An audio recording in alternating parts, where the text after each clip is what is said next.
Hey guys, it's Reckoning here. I've had quite a few people ask me for a quick YouTube guide on the new Demon Hunter set proposed for Season 21. So let's hop into it. Let's go over some gear here. So it's the Gears of the Dreadlands set. So if you're not familiar with the set and how it works, is basically the set buffs all your generator skills, or primary skills, sorry, which are your generators. These are all your primaries. You get some movement speed by casting generators, and then you get some toughness by casting strafe. Now, strafe will also cast your generator that you last cast when strafing. So by casting grenades, when I strafe, it should cast grenades. Now, set's not working perfectly because if I take this grenade skill off here, the set reads if I cast grenades, the last generator I cast is grenades. So now when I strafe, it should be casting grenades. Where's my grenades? So you'll find a few bugs still with the build, or the set, sorry. Thankfully, this build that I'm bringing you, it doesn't get hindered by most of the bugs affiliated with the set. So, strafe casts grenades when you cast it. I find it only casts it if there's enemies around, and then it still casts it in random locations, so it's not very effective. You get a movement speed by casting your generator, and that stacks up to 20 seconds, and then that also buffs your primary skills. So you get some toughness from strafing, and it lasts for 5 seconds after you're done strafing. That's the important part. We're going to be using strafe to move from pack to pack and as a toughness buff, not as the damage dealing.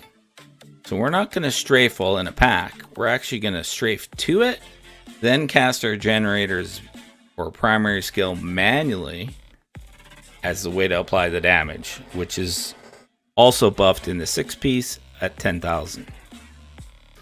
So this is, as I said, a grenade build. So I'm wearing a grenade belt. It's going to buff the grenade damage. And I'm wearing depth diggers, which is going to buff my primary skills, which is my grenades.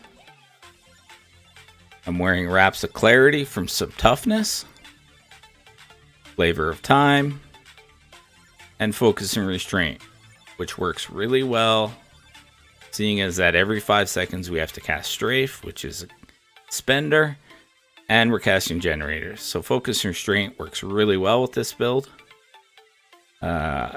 Weapon wise, I'm using a Balefire caster because it has fire skill damage on it. And I'm using a Fortress Ballista because the toughness from this shield is amazing for this build.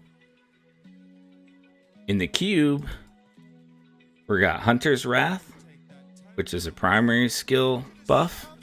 You can wear this and cube this. It's just easier to get the full percentage by cubing this one. Royal Ring of Grandeur because we're wearing these pants. And Dawn to keep our vengeance up all the time. The 65% cooldown reduction. You should need just over 35 to get it at 100% uptime. I'm at 32.6, so mine drops off, but if I'm lucky, I don't die if I'm not in an elite. Ideally, you would want some better rolls. My stuff's not completely optimized. You're going to want to go for area damage everywhere. Everywhere you can, area damage. It's huge on area damage, this build. As I said, my gear's not optimized at all. I chose to go with just regular gear, no ancients. That way I can get a fair feel for how this build will be at the start. So yeah, my weapons nothing's ancient. So that being said, gem wise, you're gonna want to go with Bane of the Trapped. Simplicity Strength. I have Zays in my amulet. But if you find you want some more toughness, you could also throw in a Tega. It's going to give you some damage and some armor. In pushing, you're going to want to go with a Stricken. In speeds, you can swap to possibly a Bane of Powerful, maybe a Goguk. If you're key farming, you can do Boon of the Hoarder with your Avarice Band type setup and a Gold Wrap Belt. You can easily drop this. You don't need the 5 bounces at that point. You should be doing plenty of damage without it. You can drop this for Nems if you don't need the toughness. If you're really tough, you can drop a Fortress Ballista and pick up maybe a Calamity so that it can put a mark for death on everything. Yeah, and then skill-wise, as I said, we're doing grenades, cluster grenades. It's your best bet. Going with demolition on this, because a little bit of extra damage is kind of nice from the grenades. If you'd rather have the mobility, by all means pick up Drifting Shadow Ruin. It'll give you a little bit more move speed. Gloom on Shadow Power is going to give me a little damage reduction. Again, if you're feeling tougher or you're at a higher Paragon later on, you can move to Shadow Glide for some more movement speed. Right now I'm taking Bats so that I don't ever drop Hatred, but eventually you're going to want Wolf for all the damage. Or again, if you're starting out early and you're feeling a little squishy, take Boar Companion for some extra all resist.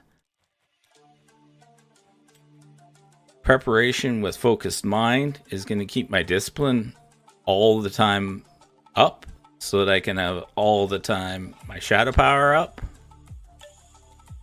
And then you got your Vengeance for your toughness.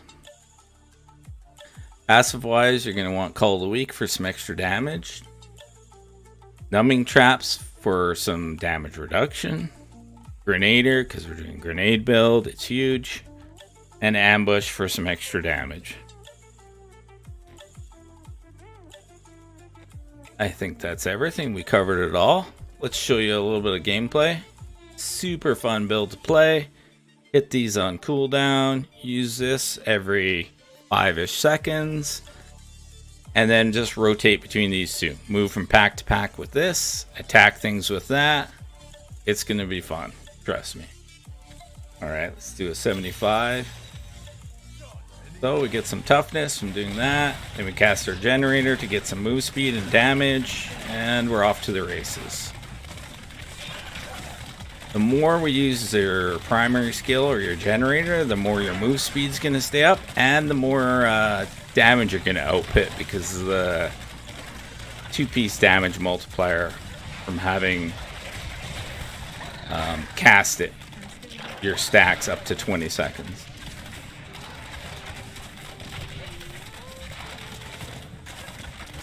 This guy's being a pain in my butt. Go.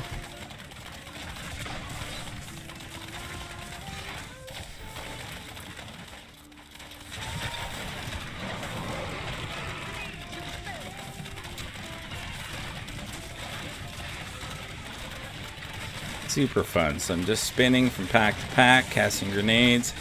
You can lay grenades and move on, and because I'm wearing Zays, the farther I move, the more my grenades that are bouncing are gonna do, the more damage they're gonna do.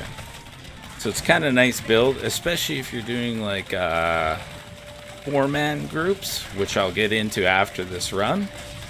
There's a 4-player speed farm variation. It's going to be super fun. I think it's going to be great variation or alternative to the regular old Necro speeds. So I'll go over some of the changes you're going to want to make to switch from solo to group. The gameplay wise, it's going to be the exact same. We're going to throw an extra generator in there so that you can get the multiplier from entangling with the new buff to the bow. Other than that, yeah, it's just move from pack to pack, cast your thing, cast your generator, which is your grenades, let it do the damage. Boom. Super fun. It's a nice build because for once we got something that's going to clear trash and it takes down elites pretty fast. So it's kind of nice that it hits two birds with one stone. Most builds now you're fishing for one or the other. You're either doing elites or density. This one, just take care of both. Kind of overkilling it. Most of this you can just strafe through and it'll actually do enough damage to kill it off.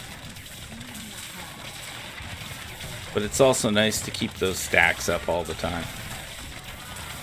Here we go. I'll show you a power pylon. We just blast through. We don't even need to stop. The only reason you want to stop is to keep those stacks up for your two-piece. Cast a generator or a primary skill every once in a while.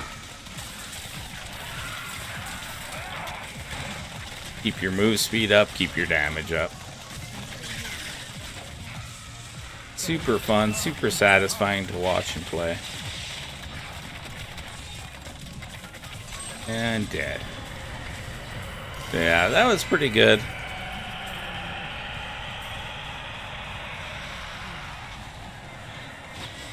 Again, I'm not at all super optimized. I've only got level 75 gems on. Everything I have is just regular, non-ancient. You're talking huge buffs by putting on like just even ancient weapons. I think it's like 15% you can get per weapon additional damage, which is huge. Huge amounts of damage. Paragon wise, I'm at 809, but I'm not even using 9. I'm testing at 800. I had to put it in VIT because my VIT's so low. I only have 400. That's a GR75, so that's pretty good for only 400k health. Yeah, move speed. This, don't have to worry about hatred. Ideally, you'd want it in dexterity, but yeah, I needed the health. Otherwise, you would want to start with cooldown, crit, then attack speed. Defense, you always start all resist for armor characters, then life, armor regen. Area damage is huge. Cost reduction is nice. Life per hit's nice. This is good for gold farming and key farming. So yeah, I've made a handy D3 planner so we can see the difference between solo and group. This is the solo build I showed you guys, and this is a group. So the difference is we're going to be dropping this Fortress Ballista and picking up Dawn in here instead of the cube. The reason that is because we want to pick up Odyssey's End. Odyssey's End gets a buff next season where your entangling shot actually buffs by 150% for everything. So that's a huge thing. So now we're going to weave in, and then every time we come up to an elite pack, you're going to cast one entangling shot to hit them, and then you're going to move straight into your grenades, and then you're just going to move from pack to pack with strafe. So it's a huge damage buff. Another thing we're going to pick up is this passive, which is huge. We're going to be running with a Z-neck and a Z-barb and 2 DHs. Z-necks are going to plump out globes galore for you. You're never going to run out of resource, whether it's hatred or discipline. So you can cast whatever you want, whenever you want. You'll always be max. Super good passive to have when running with a group. Other than that, you can run the same. If you want to go for a little bit extra, you can drop like toughness here for move speed. Go with wolf. Here I got grenades. Yeah, I still have this on. There isn't really a great alternative. You could go with the attack speed crit bracers, not whatever. If you're way tough, I haven't been able to test it. You can drop this and go with squirts for another 100% multiplier, which would be huge. Other than that, the build plays the exact same in a group versus solo. Again, in a group, you're going to want a Z-neck, Z-barb, or a Z-monk. Probably, preferably a Z-barb and a Z-neck. Z-neck for sure for globes. And then Z-monk, Z-barb. Yeah, hopefully you guys enjoyed. And we're going to catch you in Season 21. Good luck. Have fun. Hopefully the build is helpful. If you have any questions, Feel free to put them in the comments below, or stop by my Twitch. I'll be streaming hopefully a little more often at The Reckoning on Twitch TV. So, yeah, we'll catch you guys soon, and have fun with this.